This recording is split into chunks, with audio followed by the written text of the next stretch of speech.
UPI లావాదేవీలపై GST విధించబోతున్నామంటూ వచ్చినటువంటి వార్తలను కేంద్ర ఆర్థిక మంత్రిత్వ శాఖ ఖండించింది.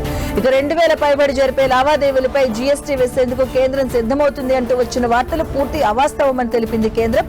యూపీఐ చెల్లింపులపై జీఎస్టీ అంటూ కొన్ని వెబ్సైట్లు, సామాజిక మాధ్యమాల ప్రచారం నేపథ్యంలో ఈ ప్రకటన విడుదల చేసింది కేంద్ర ఆర్థిక మంత్రిత్వ శాఖ. 2000 విలువ దాటినటువంటి లావాదేవీలపై జీఎస్టీ విధించే అంశాన్ని కేంద్ర ప్రభుత్వం పరిశీలిస్తుందంటూ కొన్ని మాధ్యమాల్లో వార్తలు వచ్చాయి. అవన్నీ పూర్తి అవాస్తవమని, ప్రజలు తప్పుదోవ పట్టించేవని, వాటికి ఎలాంటి ఆధారం లేదని కేంద్ర ప్రభుత్వం స్పష్టం చేసింది. అలాంటి అంశం ఏదీ పరిశీలనలో లేదని ఆర్థిక శాఖ తెలియజేసింది. యూపీఐ ద్వారా డిజిటల్ చెల్లింపులను మరింత ప్రమోట్ చేయడమే ముఖ్య ఉద్దేశమని తేల్చి చెప్పింది. ఇక జీఎస్టీ విధింపునకు సంబంధించిన నివేదికలు పూర్తిగా అవాస్తవం, నిరాధారణమైనవని మంత్రిత్వ శాఖ పేర్కొంది.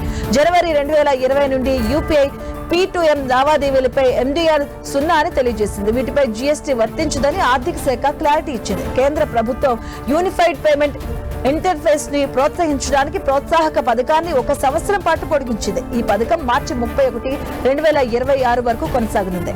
ఇక దీనికోసం దాదాపు 1500 కోట్లు ఖర్చు చేస్తుంది కేంద్ర ప్రభుత్వం. ఈ నిర్ణయం ఇటీవల కేంద్ర మంత్రివర్గం ఆమోదం తెలిపింది.